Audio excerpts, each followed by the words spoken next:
Schmoes Know presents HorrorFlix, a podcast covering all things horror, suspense, and psychological thrillers in the world of cinema.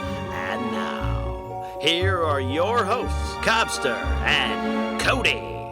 What's up, horror fans, and welcome back to another episode of HorrorFlix, joined by myself, Cobbster. You're joined by yourself. Okay. You're right. You said I'm joined by myself. Joined by my.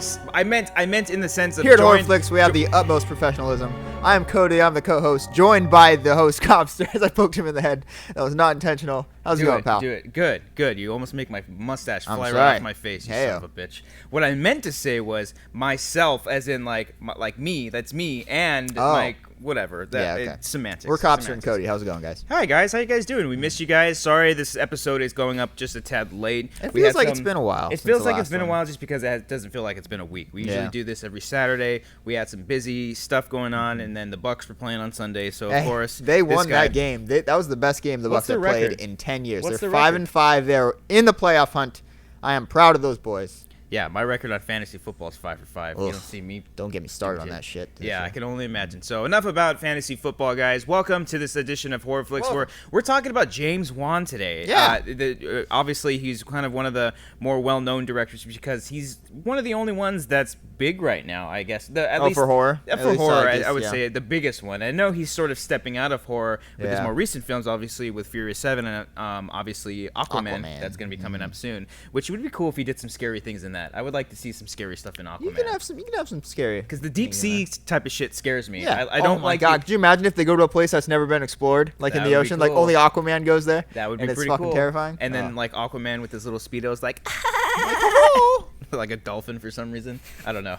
That's how I always picture. I just can't take Aquaman serious, but he does good action, and so this director, he's really excelled from the smallest of small to the biggest of big, and from a very short film called Saw into a feature film called Saw. It's the good old, Hollywood success story. Really, it really is, and it's really amazing to see this director kind of flourish in this career and see where he's gone. And he's made some really great films, some solid films, and some just We'll get into that in just a second. But first of all, as you can see, not by his face, but from my face. Fuck you. I do have a mustache, and it's been a different experience. I'll say that.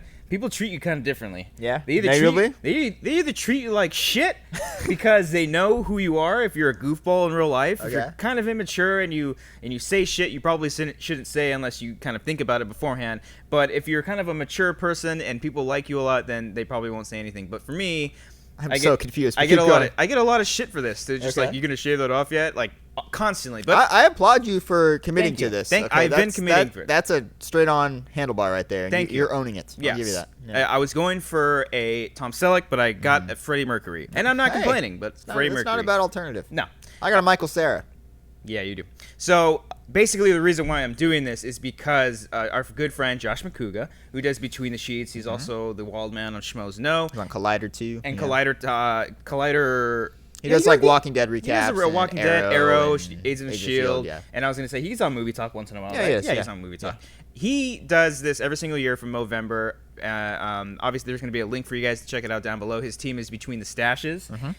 This whole entire month on Between the Sheets, he's doing a really cool thing where he went to the Movember headquarters. Cody, you went to actually help him. Yeah, it was a good time. We filmed about 4 episodes. Yeah. And we're on number 3 right now. He just posted it. Yes, the one with Mark Ellis. And I cannot remember her name, but you know what? I'll put a link for that down below for you guys to check out. She was really funny. She was really funny. Support the cause. It's a lot of fun too, just being able to grow a mustache. It's still not too late. You got like about a week left in November. Please go and donate. It's for a really great cause, men's mental health. Testicular cancer. There you go. I always have trouble spinning that one out. It's okay. But it's a lot of fun to be able to grow a mustache. So do that, and it's for a really good cause. So please go and do that and support Between the Stashes. Because if you've got a stash, you're in between. Let's talk about James Wan.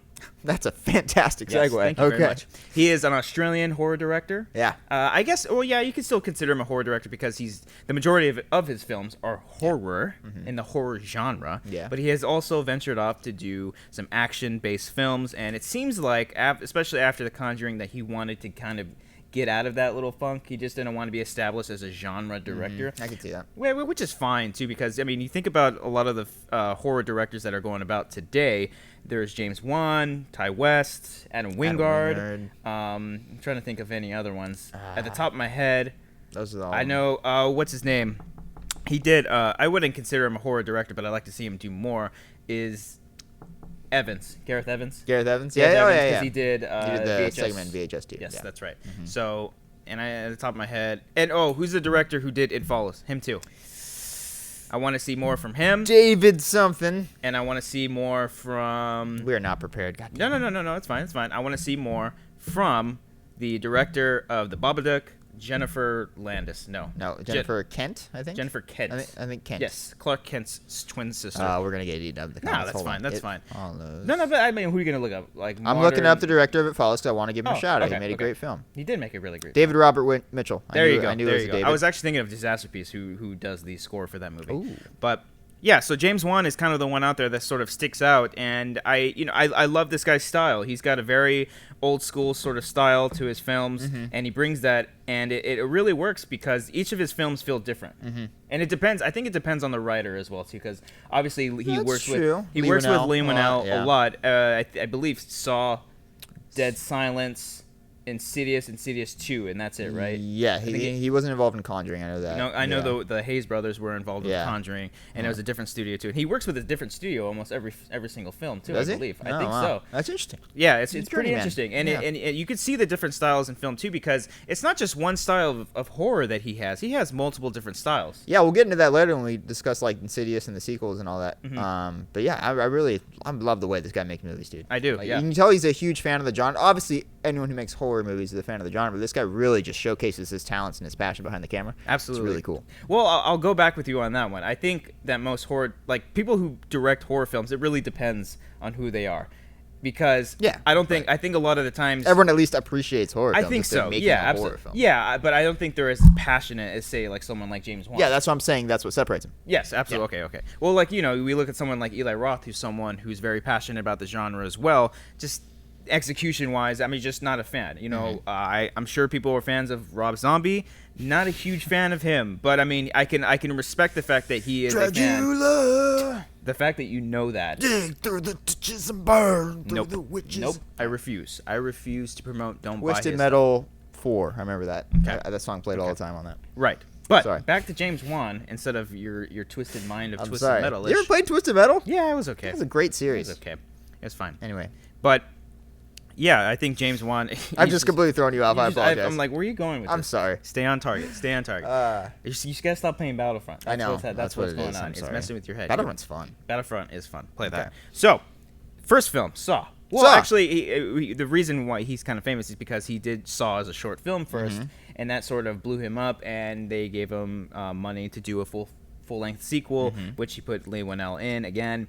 And I mean, how you feel about Saw, man? Love Saw. It's not just scary. It's a great mystery, incredibly well executed. Yes, I a think so. fun ass story. Yeah. Great twists and turns, great reveals. It's awesome. I love Saw. It's almost I don't want to say a perfect detective story, but it's a good detective It's story. a fun one. You're unraveling a mystery as other shit's going on. Right, And exactly. it's really cool. And I will say this is probably the least like torture porny of the Saw films. That's so true. I never thought about that it's before. And so- this is it's- what kind of kickstarted that Yes. trend. That's a really This good isn't point. even that torture porny. Wow. No, because there's only like you just discovered that right now. Yeah, I just thought about nice, that. Yeah, I just thoughts you pop had in my an head. epiphany. I had That's what epiphany. it's called. An Yes. epiphany. I totally agree with you there because it's subtle, it's held back, it's not so much in your face. There are gruesome scenes and it's grotesque. Yeah, that but guy cuts his freaking foot off. But exactly. I mean, like, yeah. And then that was sort of the whole point of the sawing your feet off. He doesn't. Yeah. And I remember seeing the trailers for that, and they say he doesn't want to saw through our chains. He wants us to saw through our feet. Yeah. And it's like, what? What are you gonna do? Why are you gonna do that?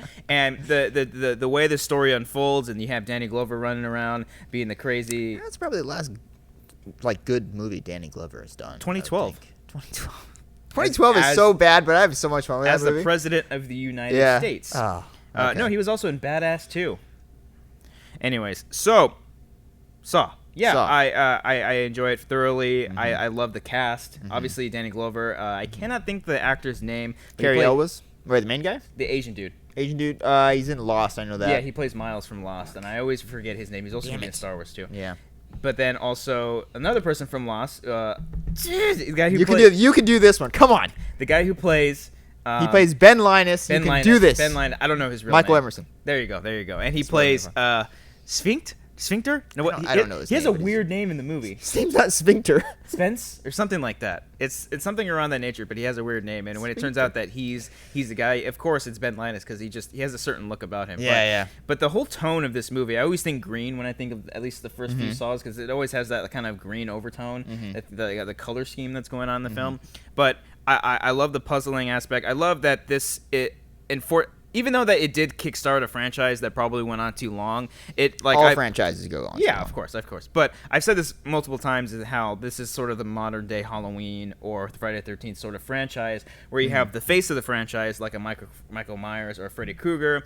You have Jigsaw as the main antagonist, but you don't really find out who that is until the very end. And so it's great ending in this first. It's movie. a great ending, and it's also one of those beautiful things about in Halloween how you don't find out that Laurie Strode is the sister until the second one. You don't really find out about this killer until the second movie, but it's That's true. I never thought about it. You actually just know that it's Jigsaw, but so it's kind of unraveling like that. And that aspect I really like. Plus, I mean, just the gore scenes are effective and they're not too much, like we said before. They are held back a lot. Yeah, and they're effective. Disturbed. They're used to tell the story as opposed to just being a grotesque scene. I can see that. I remember just when there's a scene. Are we spoiling? Are we doing spoilers? I think it's 11 fine. years I think ago. pretty much people seen the scene where Lee Winnell realizes that his key was flushed down the drain. Yeah. I remember when I saw it for the first time, I was like, "Oh fuck!" And yeah. I lost my shit. And then he just stands up right there. Oh yeah. I think. I mean, granted, this isn't a perfect film. I don't think. I think for what it was trying to do, yes. But as far as acting wise, the acting is kind of all over. Like Lee Winnell is a little over the top. Yeah. You know. Yeah, what I mean? can see that. Yeah. But I love the guy who plays the doctor. You know, Carrie Elwes. He's from Robin Hood Men in Tights. That's right. And no, he was the Claw. Oh Face yeah, Off, that's the right. Claw. Somebody got a comment. It's from Liar Liar, not Face Off. Oh, that's right. Oh, okay, whatever. Nicholas Maglieri says, "Hello, horror fans. I want to play a game. Guess what my favorite James Wan movie is?" That's right, Saw. Saw is probably my favorite horror series because of how consistently good it is. Parentheses, Saw 3D doesn't exist. But none of them top the first one. Jigsaw is one of the most complex horror villains, as while you don't see Tobin Bell for the majority of this film, it works because it gives the first Saw a sense of mystery that the sequels don't have. Before we began expecting the classic Saw twist, the ending was actually surprising. Without spoiling it, it was a pretty original concept. The sped-up shaking that James Wan uses a lot in this doesn't feel gimmicky, but it really communicates the character's panic. I also love how the traps always have a green tint. Both of those really separate the traps from the genre. That's all I got. Cue music. Game over. Great score in this. Yeah. The Led Zeppelin. Yeah, I love the score. I will say the editing in this film kind of bugs me. You talking about like the shaky stuff? It's so jarring. And yeah. Towards the end where they're like, it's not as jarring as like what the early seasons of American Horror Story did. That's true. Oh, that's because every single scene was. Yeah, I couldn't. Oh, that's why I couldn't get into that show. That first season threw me off like that. But I will. But and then even in like the further films, they tried mimicking that. But it was fitting to that movie because that's sort of the style that it was going for. Yeah. But yeah, he nailed it on the head with the tint, the complex villain. Absolutely. Saw, good one. What do we got next? Up next? Yes. Up next is which film do we have next? Oh, they made comments. In his filmography. Next up was Dead Silence. I think that's... Was it Death Sentence? I know they both came out in the same year. They did come out in the same year, so we'll just talk about Dead Silence. Dead Silence. Yeah. Dead Silence. This was one of those things where, like, you hit a home run in that first at bat, right? With yeah. Saw, and then you strike out. No, you don't strike out. Okay, this is like a low ground ball to second base. I'd say foul tip... Drop third strike. Drop third strike. I'll say drop third strike. I did not drop the foot. This is the soft foot. How do we not make that reference? Oh, wow. I didn't even think about that. Well, because we always talk about scary movies. That's why. I give up. We missed a golden opportunity there. Anyway. Dead Silence. I think great premise. It has some... There's some creepy moments. There's some moments in there. I mean, dolls are relatively freaky. They are relatively freaky. Yeah. And I just think the acting's pretty bad in this, unfortunately. Donnie Wahlberg. I don't know what he's doing in this. There's something about Donnie Wahlberg just shaving. I love Donnie Wahlberg. Like shaving throughout this entire film. He's got his clippers, and it's like, what the fuck are you... Like, instead of smoking a cigarette like every detective would be, he's constantly trimming his face. He doesn't believe in Movember, man. He's got to keep that shit grim. Like, it's just so goofy. I think he's just in the hotel room. He's like, oh, weird. He's trying to be serious. But like, dude, you're shaving your face, and you're talking about a killer doll, and you can't believe him, but you're gonna shave your face. I don't know. I always thought that was just kind of a funny quirk about his character. But I think the twist at the end, although it's far fetched, but it's still. I like the ending of this. Yeah. I don't think we'll. I mean, it's fine. I think we could say it. Is the fact that these are all gonna be spoilers, guys. It's the father. It's the wife. Yeah. Or it's the wife of the father. Yeah. Who turns out the dad's dead in the end, and he was a puppet, and she was the puppet, the master, puppet master. What would you call that? Puppeteer. Yes. Yeah. And he's got like a stick up his ass the entire time and moving around. And I guess in a sense, we're literally he's got a stick up his ass and he's moving around. I love the opening scene of this because the thing that James Wan does really well is establishing characters and kind of you can feel emotional for them. Yeah.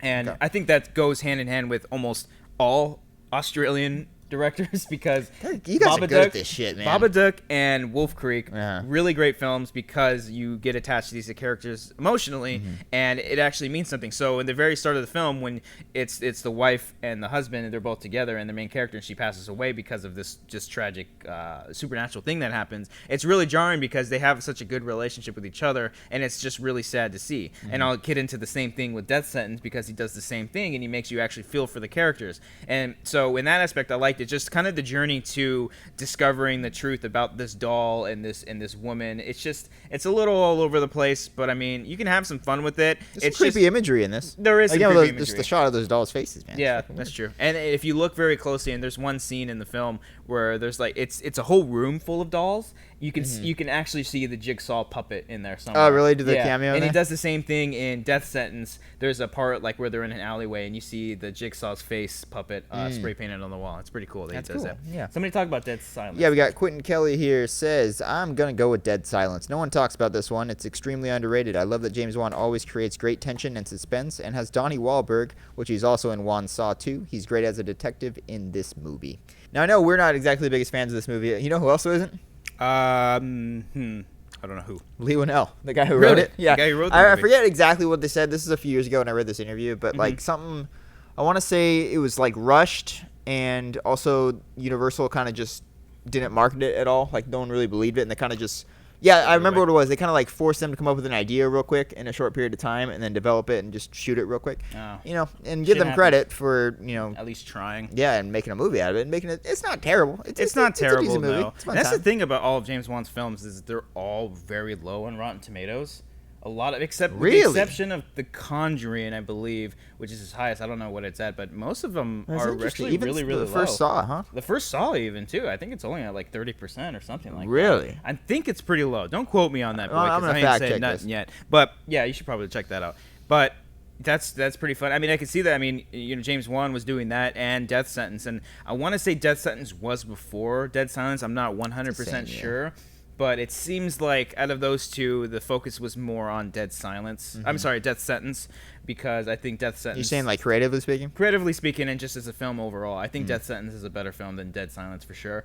But I could totally see them being rushed in. I mean, hey, man, that's the business of Hollywood, kid. You get busy, kid. You get in there, you got to do your thing, and if you don't finish on time, you're going to have Donnie Wahlberg just shaving everywhere. Oh, I just saw the face of the dummy. Yeah, that scared the shit out of me. I loaded up James Wan page on Rotten Tomatoes, and you guys can probably see it. It's just the face of this dummy. I could just put a picture over the thing, but fine. I'm not going to do it anymore now. Fine. You already showed it to funny. them. There you go. Anyway.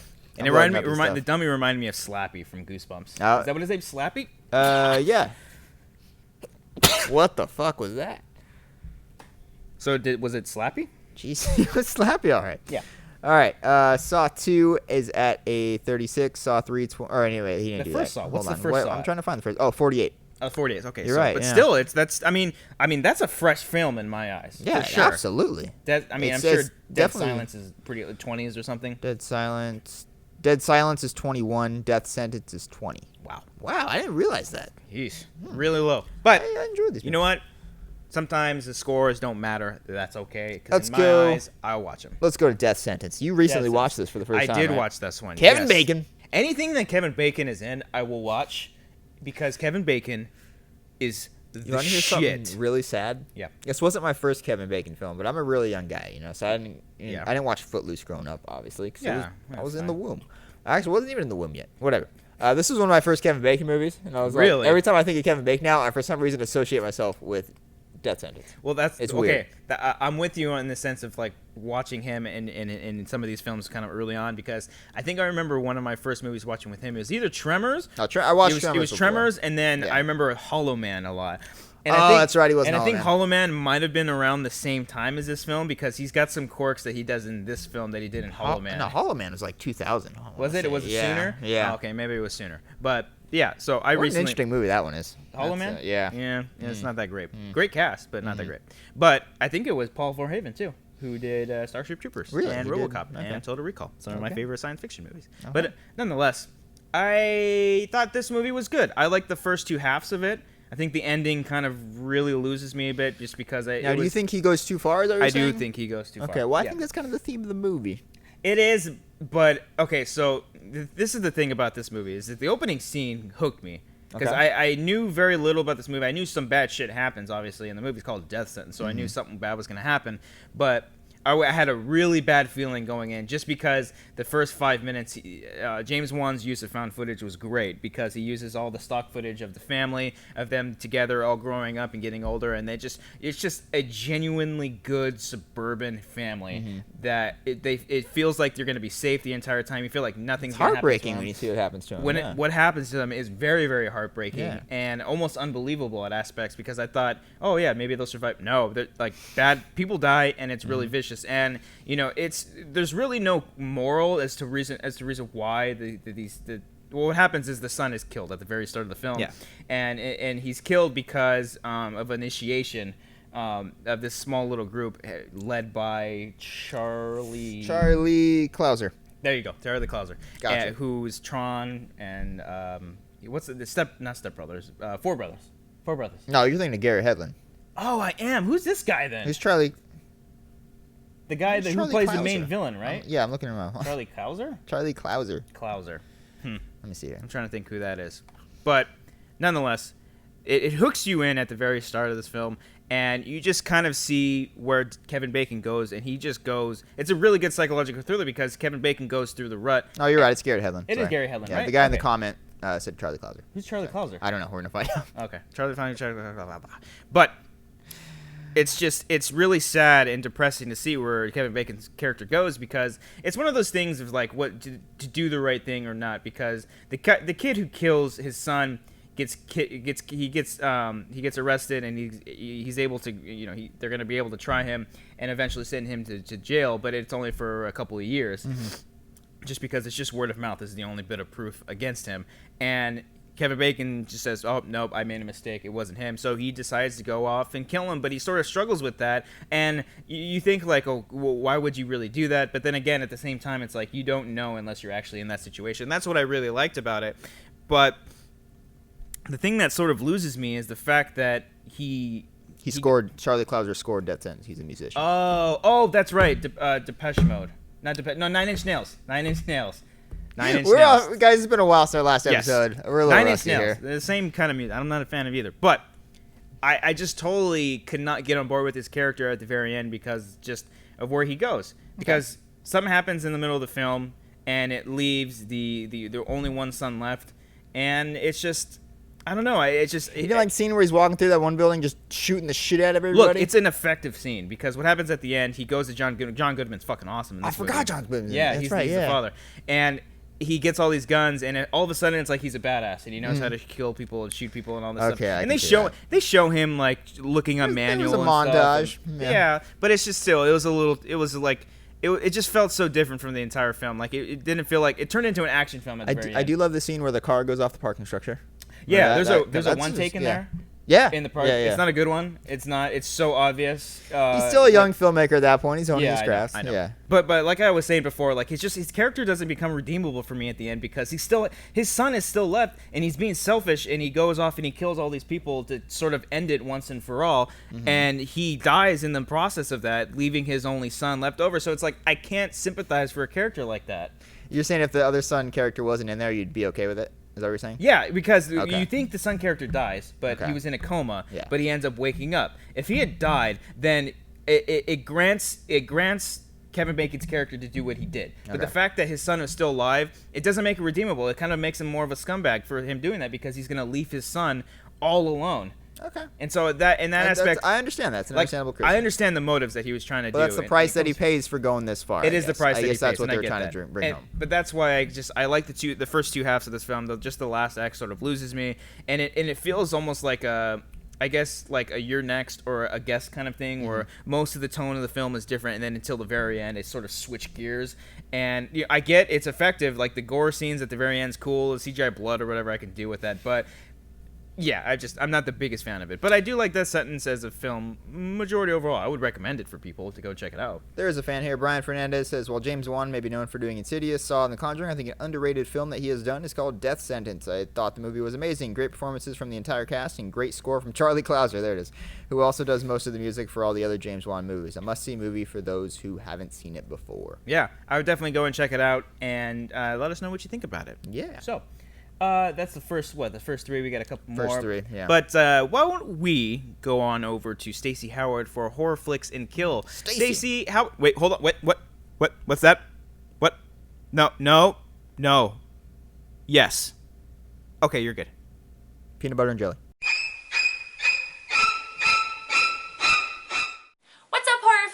I'm Stacy Howard coming to you with my HorrorFlix and Kill recommendation of the week. Today's film is a blood-soaked gore fest set in a police station with some thick-ass Scottish accents. I am talking Let Us Pray. I don't want to give anything away about the film, so today's video is going to be very short. In a nutshell, a stranger walks into a police station, and over the course of one evening, all hell breaks loose. The stranger is played by Liam Cunningham, who is Davos Seaworth from Game of Thrones, The Onion Knights. So there you go. That's all you need to know about the film. He's in it. Boom. Sold. My favorite thing about the film is actually the ending. I love where the story goes. I love the very final shot. That's one of my favorite I've seen in a film in the past year. So I'm going to give it a 4.3 out of 5 skulls. Let us know what you think of the movie in the comments below, and I'll see you next week. Bye-bye. Bye. Bye.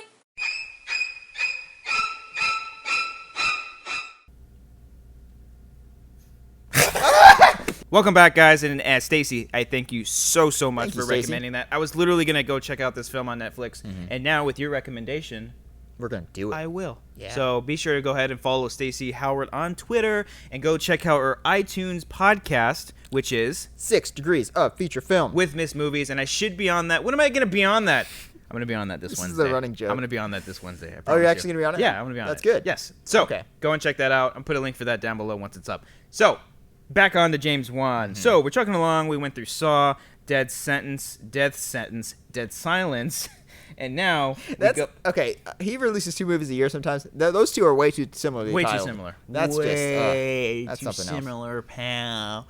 So what do we got next? What's his next film in his filmography that you have right there? I know what it is, but I want you to say it. Hold on. I want you to say it, Cody. I want to make sure I get the order right this time. Hold on. Yes.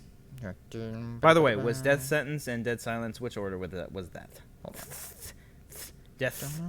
Insidious is the next one. Okay. Insidious. That was the opening thing that scares the shit out of me every single time. That's so Insidious. cool. I think this is. I think it's one of the best modern horror films we have. I think so I really too. do. Yes. Now a lot of ones nowadays are crap, obviously. Yeah. But you know, your voice cracked. It did? Yeah, it did. Insidious for me is the same thing as Death Sentence, where I like the first 2 halves of the film, and the third half kind of You loses don't like me a little bit. Nobody likes the third act of this thing. It just, I love the idea of not being able to see any of this stuff, and then once you actually go into the Nether, was it the Nether? The Further. The Further, there you go. The Nether is like Nether. Minecraft or something like that. I think I'm. Jesus. I think so. Whatever. Okay. Minecraft and Insidious. They're so close to each other. But yeah, because it starts off as it's almost like a Poltergeist remake in a sense. It feels very much like Poltergeist, and I love the fact that they actually moved to another house at one point because they actually address something like that. That's what everyone always yells out when you're watching these movies, like fucking move, and they do, and it doesn't work. And I think there's just some great tension build up in this film. Obviously, you have you build up this nice family: Patrick Wilson, Rose Byrne, and Ty Simpkins. Ty Simpkins. You got that name right. I like this kid. He's in a lot of really good stuff. Jurassic World and a bunch of other stuff.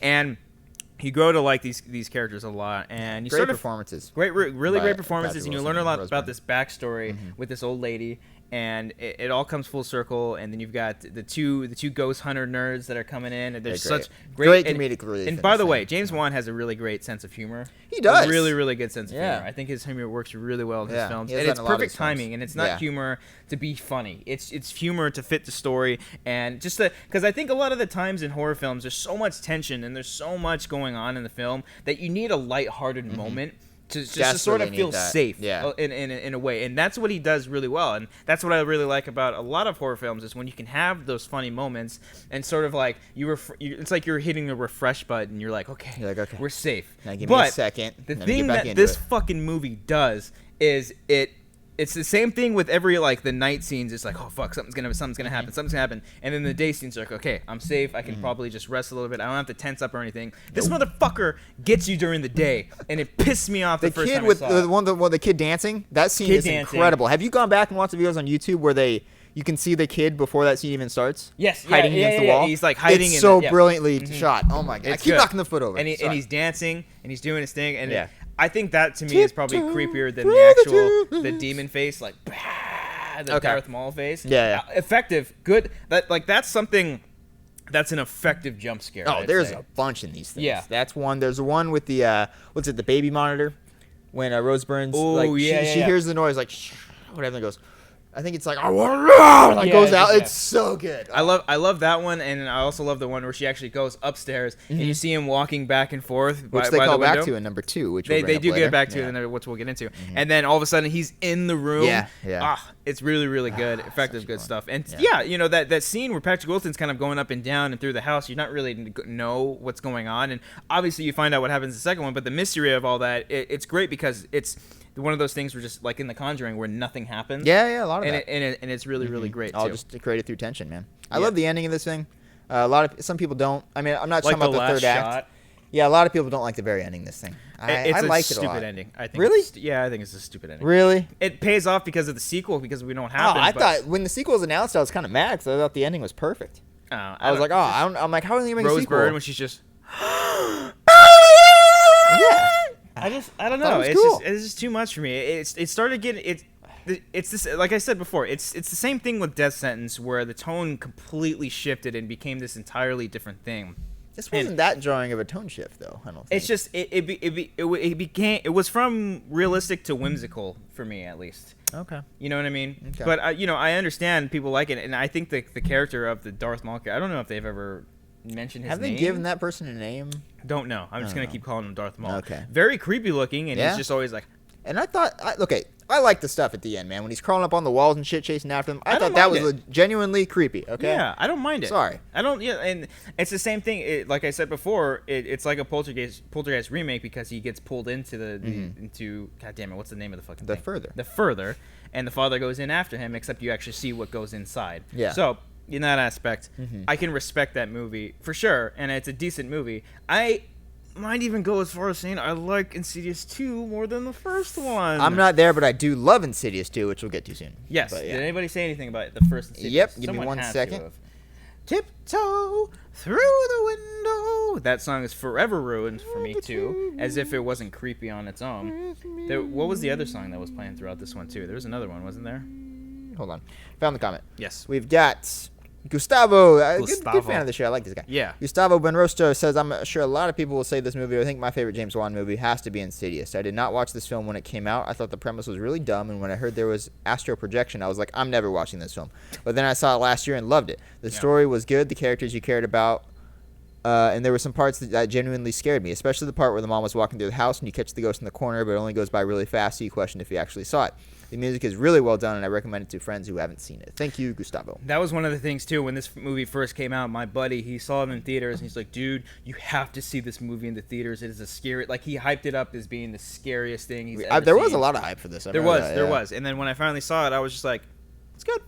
It's good. Scary. There's some scary moments, but I don't hold it up as high as like Saw or really, or maybe even the I don't know. It's hard. I might even like this one more than Conjuring 2, but that's saying a lot too. Okay. But granted, I recommend this movie to a lot of people for sure, and I definitely think if people ask me like, what's a good modern horror film in the last 10 years, I tell you Insidious because it's a damn good one. Okay. It is. Yeah. I love Patrick Wilson. He does in anything, to be honest with you. I could watch him and Vera Farmiga. And he was a damn good night owl in Watchmen, okay? I don't want to hear that shit. Who said he wasn't? The internet. Oh, fuck you, internet. Yeah. Up next, we have got The Conjuring. That was next, and then he did Insidious after that? Yep. Conjuring was July. Insidious 2 was August or September. Yeah, I remember that. There was a ton of hype going into this movie because there was the whole notion testing through the roof. Testing and the fact that it was so scary that they made it rated R, which I think is silly. I don't think it shouldn't have been rated R. It shouldn't have been. This is a PG-13 movie. There is nothing in this film that grants it a rated R, except creepy imagery. But I mean, it's still even then I don't think it's worthy enough of a rated R. Yeah, I can't think of anything too much that would make it worth the R. No. But like I said, there was a lot of hype. I remember this thing was supposed to come out in February of that year, of 2013. And I remember it was just testing so crazy, so they put it in the middle of July, which was previously held by is Warner Brothers weekend. They claim this every year. It was The Dark Knight, Harry Potter, all that shit, and they give it to The Conjuring this year. What a great month. I was like, shit, man. Yeah. Whew. And look, I remember when this movie first came out, and I was still an intern with Schmoes, and I remember watching the review, and Christian giving it 5 out of 5. I was like, whoa! Like, that was really surprising, considering he doesn't like horror movies generally. Exactly. So, when someone who's not a fan of horror films actually really likes it, it got me really excited, and Ellis really liked it a lot, too. And this was still when I was still... I think I might have still been reviewing movies on my old channel, and I was trying to get screeners like left and right, and I ended up getting a screener for this one, so I got to see this one pretty early. Oh, really? And it's a good movie. It's a really good movie. I don't think it's as scary as most people make it out to be. I definitely do think it's one of the better horror films that has come out in recent years, but it was almost it's rehashing a lot of stuff that we've seen before, but not making it feel recycled. Okay. You know what I mean? Yeah. It feels like a typical exorcism film, just with a little bit of kick to it, I think. A little bit of flavor. You talked about your thing earlier with, like, you need to take a breather that he does in, like, Insidious. There's a lot of those in this, but, like, for me, when I was watching this, I was so grateful when those moments happened. I was like, oh, thank God, I can't take 5 more minutes of this fucking tension going. Yeah, that's the thing. Maybe this movie isn't terrifying, but it is damn tension-filled. It is. No, absolutely. Holy shit. It's because James Wan understands his tension, and he has such a great style that he can kind of manipulate you with all that stuff. Yeah, you know what I mean?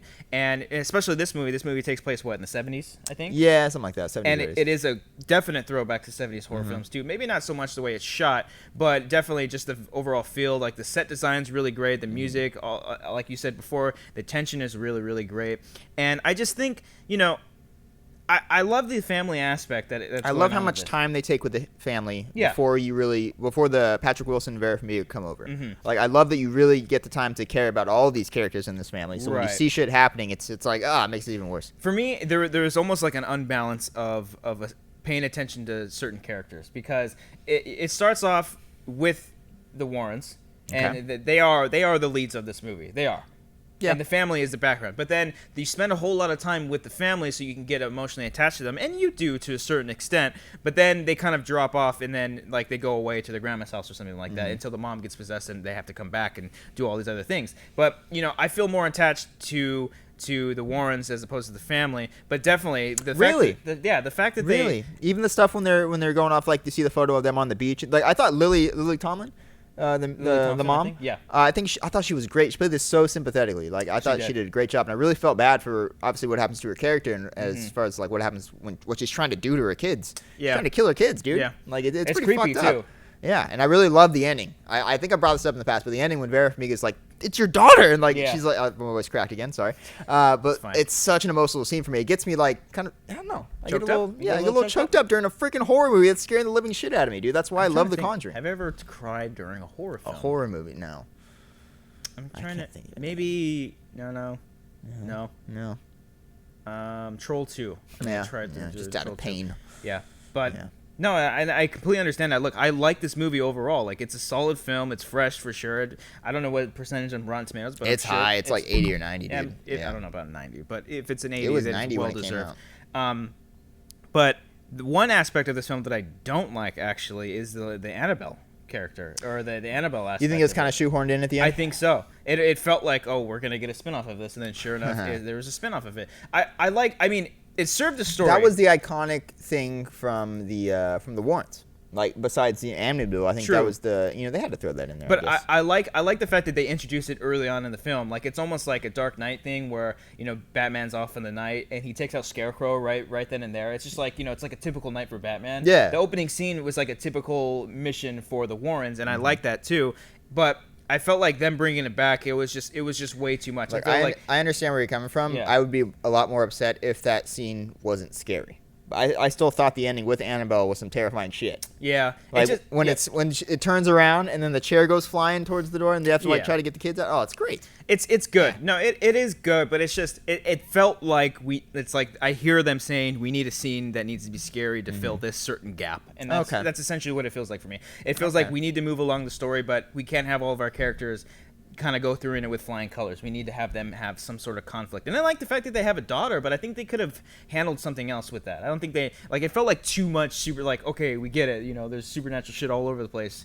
Dumb girl doesn't go in the room and she's fine, but she does anyways. And then actually people give the Annabelle spinoff shit. It's not that terrible. It's not terrible. There are moments there's I some enjoyed, really but good moments some in of it. just Not good, but just the storytelling decisions they made. I was like, why did you go that way? But oh well. Got a comment on that? Yeah, a good friend of the show, Jen Kemp says. Jen. The Conjuring is a perfect example of what modern horror movies should strive to be. Yes, it borrows heavily from classics like Poltergeist and The Exorcist, but when the execution is this good, it does not matter. Instead of going for broke with jump scares and excessive gore, Wan focuses on creating atmospheric tension with his attention to detail and less is more mentality. Plus, he develops his characters that you actually become emotionally invested in by allowing his actors to actually act, unlike the usual horror cardboard Easy there. cutouts Choke that on your just balls. scream, cry, and die. I'm crossing my fingers that the sequel will be good and still scratching my head as to how he got the Furious 7 and Aquaman gigs. Well, I mean, this is a Warner Brothers film, The Conjuring. After so this movie, he could do whatever the fuck he wanted. Probably, yeah. He made was a like shit ton of Hollywood money. royalty Yep. after this. Oh. Yeah, and it's well deserved because he made a really solid film. I love some of the moments in this film where the clapping. Obviously, I wish Great sequence. You wish that wasn't in the trailer? it's a great teaser for the trailer, and that's all you need to see. But I wish it would have been something else. Yeah, they pretty much showed the whole scene in whole the trailer. scene, yeah. So it's like, and it's a great little thing, and I think that was something that came out on the spot. He's like, I remember. yeah, seeing that him. wasn't in the script. I don't think. I think James He just came up with that. Yeah, because I remember the Hayes brothers that were on the show. Which, by the way, you should watch that That's a episode. great It's a episode. really That's good one of my episode. favorites, yeah. Josh McCouga is freaking out the entire time, and just the Hayes brothers. They talk about their experience with working with Lorraine Warren and working with James Wan. All So the creepy it's a stuff really great happening on episode. set. Yeah. I definitely recommend you guys go and check that out. But yeah, I mean, overall, Conjuring, it's a solid horror film. And I do like what Jen said because it does build atmosphere. It does take its time. It doesn't all rush into atmosphere, yeah. anything, and the fact that the dog dies kind of sucks.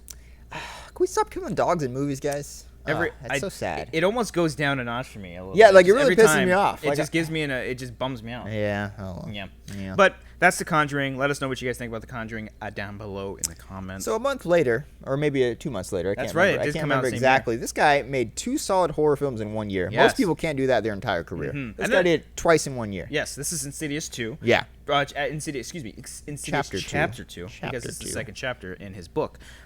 Most people, I think, are kind of against this film. No one left a comment for it. No one left a comment for it. Nobody wanted to talk about I Insidious thoroughly, 2. really enjoy. Like I love Insidious I wasn't expecting much, just because it's like, okay, it's a horror sequel. What possibly can they do? But they actually further the story of the further. Heyo. And even though I'm not a fan of like actually showing the monster or showing what's behind it or showing the ghost, they show some stuff in here that I probably would have been fine with. But it was just such an interesting turn on a horror film. It's like almost implementing time travel a little bit. Yeah, it's like so in weird time the travel way, in the ways another they go with world. this. It's really cool. But yeah. it still feels very damp and creepy, and it's still got the same vibe as the first movie. And I think it fits all around. I mean, the whole cast pretty much comes back, and they're dealing with a new threat in this one. Patrick Wilson, A+, buddy. Yes. You knocked it out of the park on See, this one. for me, oh my God. like the first Insidious was a throwback to Poltergeist, whereas Insidious 2 was a throwback Shining. to The Shining. Absolutely. Yeah. Because the downfall of Patrick Wilson's character of like the woman talking to him the entire time and nobody can really see him and nobody really believing what the hell, like what's going on with the father is a really interesting aspect. And it takes a sequel and it doesn't do the same thing the first movie does. And two, it's completely different it's from the completely first movie. different. Yeah. And two, it ups the antes with the scares too. And they explore the further a whole lot more. They do it more effectively in this one than as opposed to Chapter 3. That's a different story, obviously different director. But I think it's a very solid sequel. Yeah, absolutely, man. I really enjoy it. I love the scene. You gotta stop sneezing, buddy. I'm getting scared for you. What are you talking about? The scene at the end when Patrick Wilson when was it Eloise, right? Her friend, because Eloise dies. Yes. Spoiler: she dies at the end of the first movie. So the guy comes over and Patrick Wilson's just like hiding his knife behind his back, and he's like, "What do you have behind your back?" He's like, "Why don't you ask your dice what I have behind me?" It's such a great line. And at that point, the whole theater I was with, like the whole theater was like, "Oh fuck!" Yeah. Like lost their minds. Yeah. Yeah, it was really cool. That's good. I love Insidious too, man. It's a good time. I do too, yeah. And like the scene that we talked about earlier about Patrick Wilson kind of going back and forth, it was fucking him in the further opening the door and knocking on the door and doing all these cool things. The way they did that. Yeah. That was such a neat little spin, just because I had no idea that kind of shit was going to be happening. If you're gonna get forced to make a sequel, this is how you do it, guys. Yeah, I'm telling you. I mean, same team going back and doing it. It felt like they shot this movie in a very, very short span. I can see that. I think a lot of it just takes place in that house. That's true. I mean, I guess the same thing with the first one. So right. The first one was actually really low budget. Like it was. I want to say it was like maybe like $1 million or less, or like barely that. Maybe like a couple million. I can see that. Yeah. There's not a whole lot of crazy special effects or anything in the film, but definitely I need to go back and rewatch it again. I want to have a whole marathon. I know I wasn't a big fan of the third Insidious, but I can go back. There's very, very few moments in it, but I think I can go back and sort of enjoy it.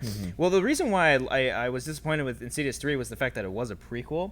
Because the way Insidious 2 ends off, they make it seem like Darth Maul's coming back. Yeah. And I really like that. And I like the fact that Eloise is actually in the further, and they go and visit her there. Yeah. And she's sort of the staple of this series. That's what I was going to say. She becomes like the mascot for the series. Yeah, she's like the ghost hunter of this whole... Not the ghost hunter, the ghost buster is what I meant. Ew. Especially with the whole mask and just some weird little attention to details of like this whole universe's mythology that just... There's no explanation behind things. You just kind of accept for what it is. Yeah. Like the whole mask. Like I don't understand what's the point of that, but it's just there. You know what's funny? After Inception came out, everyone looked into this, by the way. After Inception came out, you're like, how do I do lucid dreaming? You're like, you want to know like how you can be aware when you're dreaming, you can walk around and shit. Yeah. I looked into that, and then I saw the first Insidious, and they realized that's kind of the same concept a little bit, like how they explain it. And how do you see like you don't want to do that sometimes? And I'm like, oh fuck, I'm staying away from that. That's pretty cool. I just thought popped in my head. I forgot about that. Stay away from that shit, homie. Don't dream. Don't let your dreams be dreams.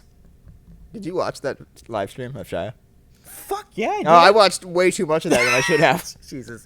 I would like have that up in the corner of my screen while I was doing other shit. Oh my god. I watched maybe like 2 minutes of it. I watched a lot. You are a sad little man. It's bad. So that is James Wan, guys. We hope you enjoyed. Oh yeah, I guess that's it. That's his last horror film he did. Yep. He's doing Conjuring 2. He's doing the Conjuring 2. It was the Poltergeist Enfield or something. Yeah, something like that. Which should be interesting. I'm looking forward to this. The whole crew coming back. The Hayes brothers are going back into they're writing it. Doing it. I think so. Okay. I believe they are. Don't quote me, boy, because I ain't said nothing yet. But James Wan is the second time you made that reference today. Yeah, it's a good one. That's the radio version. Okay. But I think I'm hoping for that it's going to be good. We're fans of this guy. Okay? I'm definitely a big fan of him. Yeah. And I'm hoping that it's just as good as the first Conjuring, if not maybe even better. But you think the Conjuring 2 will be his last horror film?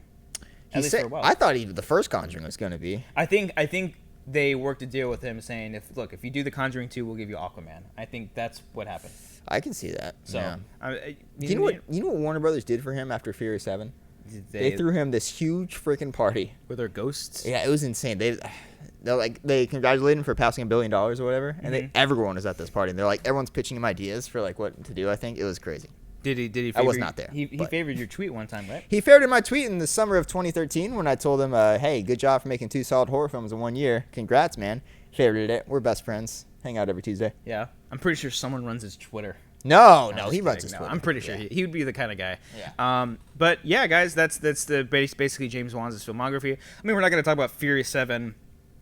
It's not a horror film. It's not a horror film, and I'm not actually a big fan of that movie. It's okay. I like whatever. It. Yeah. Without further ado, Cody, tell the good people where they can find us if they want to be able to find us. Don't find me on my address. If you're watching us on YouTube, you're on the SK Podcast channel. Hey, have you subscribed yet? No? Go for it. Have fun. Good. If you're listening to iTunes, go ahead and, subscribe there. Rate and review. All that fun stuff. We're on the charts. Let's stay on the charts. Let's fun times we're on there. I'm on Twitter at @TheRealCodyHall. I'm at Cobbster15. Our official HorrorFlix show Twitter is HorrorFlix Show. Yes, and same thing as Facebook. We are almost at 1,000 likes. We're getting there. Please get us there. We would appreciate that. We're gonna have a huge party. You guys are all invited. Cody's gonna pay for your flights.